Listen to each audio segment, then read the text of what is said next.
Shalom. Welcome back. First and foremost, I want to give all glory, praises, and honors to Yahweh, Bahashem, Yahweh Shai. I want to give double honors to the apostles and elders of Great Millstone, and salutations to you, Akim, pushing his word in sincerity and in truth. Back with another lesson. Today is just going to be touching on an article that was posted in the Daily Mail. And the name of the article is how drone strike death of U.S. soldiers in Jordan takes us a step closer to World War III, as Trump has warned, and Biden's response could further drag in Britain and play directly into the hands of Putin. So, it's a lot of things moving and shaking going on in the world on all fronts. You have the nations going at each other through proxy war, right? You have the judgment that just came on the nation of Israel about how they're committing genocide. It was founded by one of the courts. And then you had come out that a part of the UN, so-called, and all this stuff is a dog and pony show, man. There's a lot of this stuff is set up in the spirit, man, just to push an agenda, right? But it comes a part of the UN, right? I forgot the entire name they use, but it's a part of the UN, and they receive money from the different countries to give aid. But anyway, people that work for them supposedly was in on with the attack that happened to Israel in the month of October. So you got that coming out. You got reports coming out that 25% of all millennials are now living with their parents.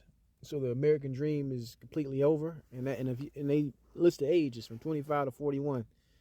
So you got a past grown ass people still staying with their parents. So this place is crumbling on all sides, man.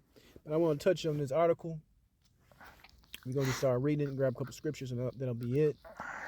It says the death of 3 U.S. soldiers in a drone attack by Iran-backed militants risk further inflaming ongoing crisis in the Middle East, experts have warned. A former CIA director called the weekend strike on the U.S. base a dangerous escalation in tensions that have already engulfed the region following Hamas' October 7th terror attack on Israel and Israel's subsequent assault on Gaza. Right? The least of them shall draw. Hey, all these prophecies is just popping off, man. Right?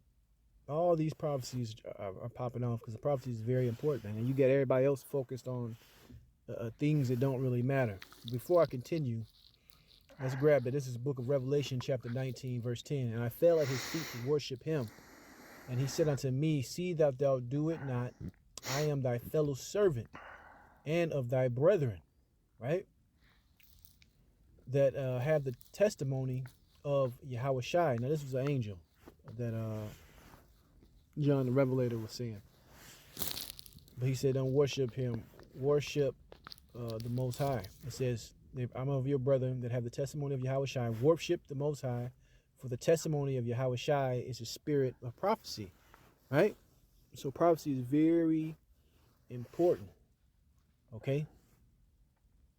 If you have Yahweh Shai, you're going to be involved in looking at these prophecies. You're going to be involved in looking at these geopolitical events that's happening. Back in the article, it says, after he warned the U.S. shall respond to the strike, analysis says U.S. President Joe Biden must be calculated in his retaliation and strike a balance between pleasing those at home who want to see a show of force and averting a wider conflict. And the White House is not strong enough in its response. Experts say Iran's proxies will remain undeterred and continue to carry out attacks. Too strong, and Biden risks plunging the Middle East into a deeper conflict. It's all going to get plunged into just chaos, man, because it's written in the scriptures. All right? There's so many things that are going on and will continue to go on that you're going to have regular people saying, hey, this got to be judgment, man. This has got to be what was talked about in the Bible, okay? That's the times that we're actually living in right now. If you have eyes to see. From there, I'm gonna jump and grab Revelation 9:12. It says, one woe is past, and behold, there come two woes more after. And that's going into the world wars, right? That's going into the world wars. And we're on the brink of the third one, man. We are on the brink of the third one. But we still have, of course, other prophecies to play out. The collapse of a world economic systems, the ushering in of that mark of the beast system, okay? Completely and utter violence breaking out in these countries, civil wars, people going at each other. All those things are in the midst, and it's working. So when you wake up one day, hey, don't be surprised when your so-called daily routine is interrupted, man. It won't be no going to work, punching no clock, right? Going to the local grocery store, going to the gas station, all that shit is going to be in chaos. And most of them things are going to get burnt down, looted, and ransacked. Let's keep going. It says, further escalation, one expert warns, would bring the Middle East to the precipice of a regional war, while another said they expect a serious escalation around the corner. Right? People are seeing this, man. This is unparamount, man. Okay? So let's keep going. Let's grab the book of Joel. All right? This is the book of Joel, chapter 3, verse 9. It says, proclaim ye this among the Gentiles. Prepare war.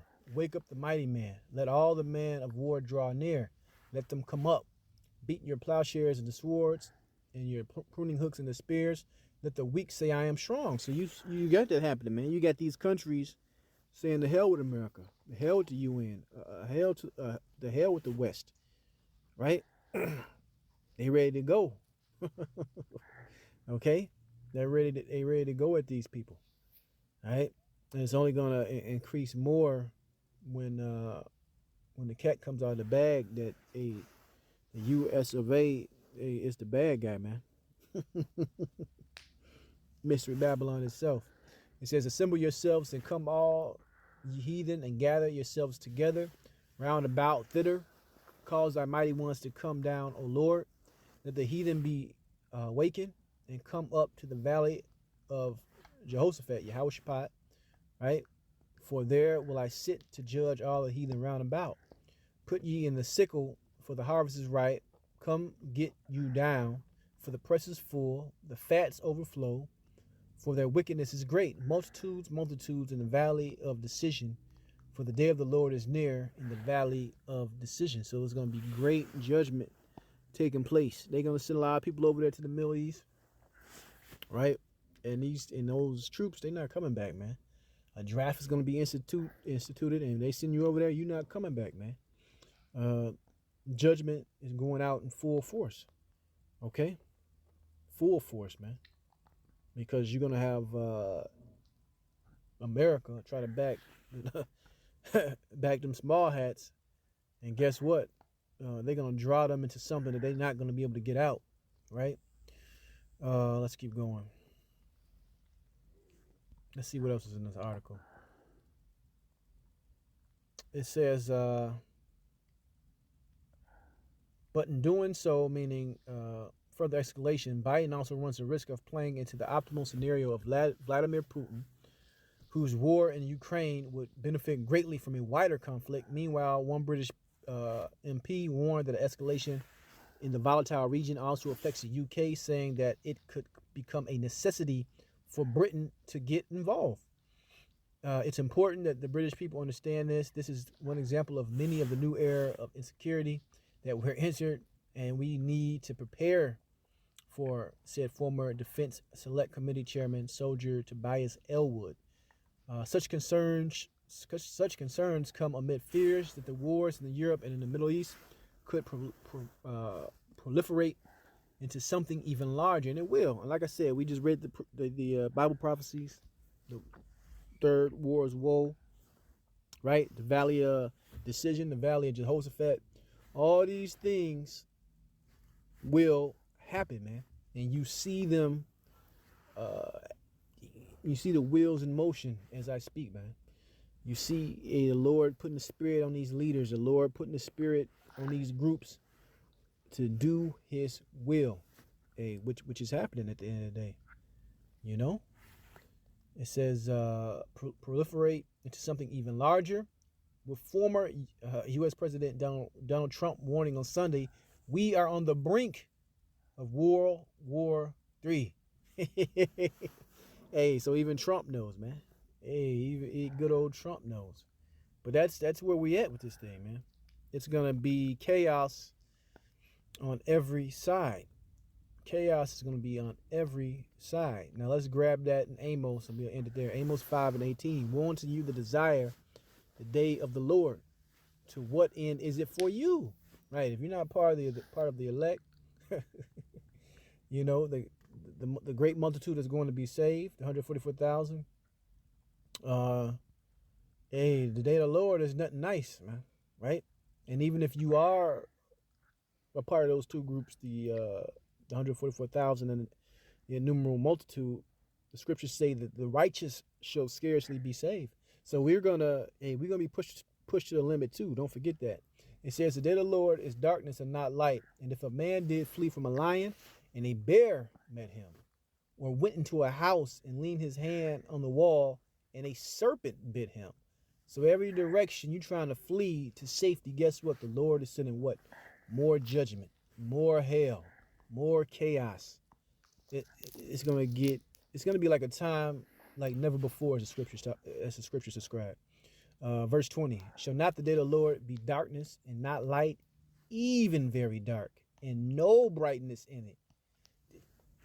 If you can't feel Amos, the 5th chapter, I just read verse 18, 19, and 20, and you think everything is going to be smooth sailing, I don't know what Bible you're reading. You got Israelite camps saying there will be no Jacob's trouble. You got Israelite camps saying there will be no mark of the beast, right? I don't know what Bible these guys are reading, you know. But that was the article. I just want to touch on it. There's more to it. You can check it out on the Daily Mail, which is a UK publication. But with that, I want to give all glory, praises, and honors to Yahweh, Ba'ashem Yahweh Shai. Shalom next time.